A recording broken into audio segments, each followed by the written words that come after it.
Welcome to another episode of N.I.C.C.A. Nigga News. I'm King Gerald Jones, and this is another true crime story. Today, we'll be asking the question, where is Tracy Edwards now?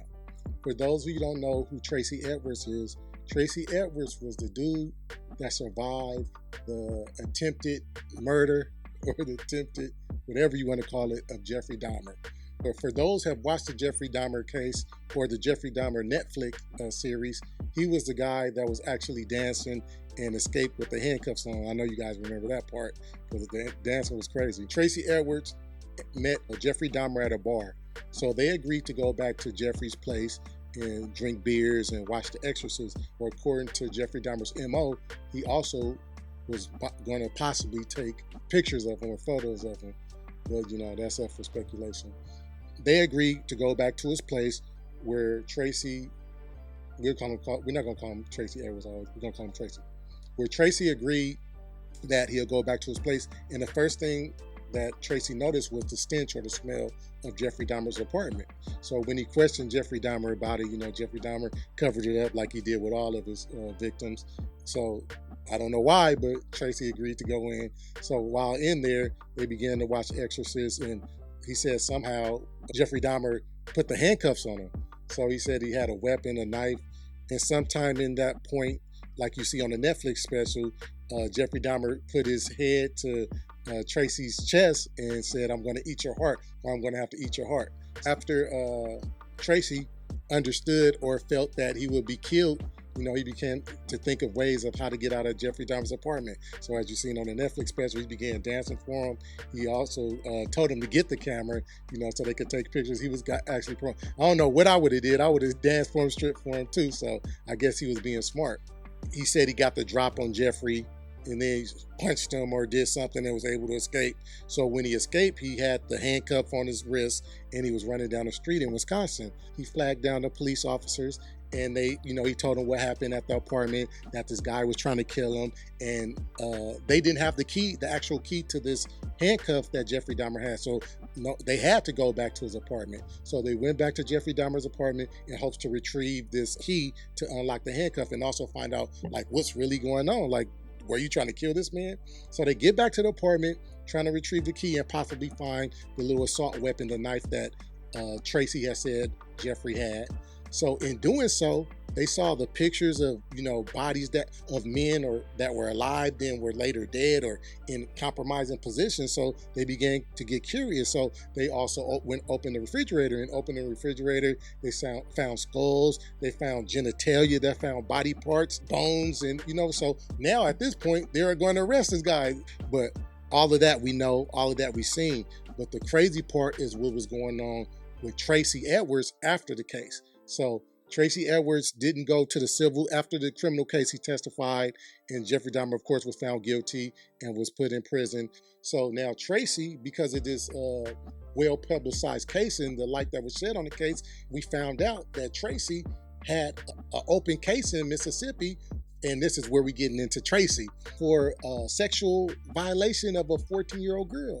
So Tracy been had situations or things going on. So after the case, Jeffrey Dahmer was found guilty. It was also speculated because Tracy was saying that he wasn't gay and he wasn't a homosexual, but we all knew, according to the legal documents, where Jeffrey Dahmer MO was going to gay bars or getting these gay men. So, what's really wrong with Tracy? Is he being honest? Is he going through a crisis? What's really going on with his sexuality and his mental?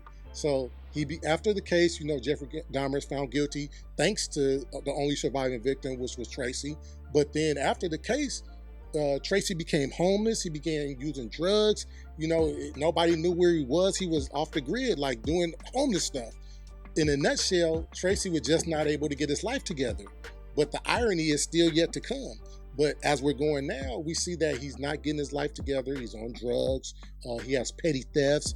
He has multiple of crimes that he's committing over this course of years after the Jeffrey Dahmer. And they're saying because of post-traumatic stress syndrome, which, that's understandable. Imagine if you were almost dead and you saw, not even saw the bodies, but, you later found out that there was bodies in the refrigerator. I would have post-traumatic everything. So some of the cases he had were drug possessions, theft, jumping bail, property damage, failure to pay child support, and etc. He just couldn't get his life together. So now, getting in the irony of the case, approximately 20 years later, after Dahmer being arrested and Tracy escaping an apartment, he now becomes the suspect in a murder case. It was believed that Tracy killed the homeless man, threw him over the bridge to drown. So now Tracy is not the victim, is not the surviving victim. He is the murderer now. Witnesses testified that Tracy had held the guy, that they were having a fight in a little homeless area. He held the guy over the bridge, and the guy fell, and drowned and was dead. He dead. For the case, Tracy later pled guilty. I don't know how, I don't know why, but he actually received a 1.5-year sentence with 2-year extended supervision. I don't know how he got that. I don't know the intricacies of the case, but that's what he got. So he went from being the victim to being the suspect. After Tracy served his time, he's completely gone. He's completely MIA. He is completely off the grid. And it's crazy. I don't know. They don't know where he is. He hasn't been. He may be dead. But that was crazy. That was just a crazy thing to happen for him to go from being the victim to now being the accused and actually being sentenced for a murder of somebody. But they say the post-traumatic stress and that the fact that he could never get his life together after this case, I get it. I do you guys get it? I don't know. I kind of get it. I don't agree with it, but I get it. Like, you was almost dead, so I don't think I would take it along the lines of killing the next person, but you never know what anyone's thinking. But that's the case of Tracy Edwards' true crime story, from being a victim to the crime story. So that concludes another episode of True Crime Stories on Where is Tracy Edwards Now. Thanks for listening. I need you guys to like, share, subscribe, and comment, and get those views up, man. Have a good evening.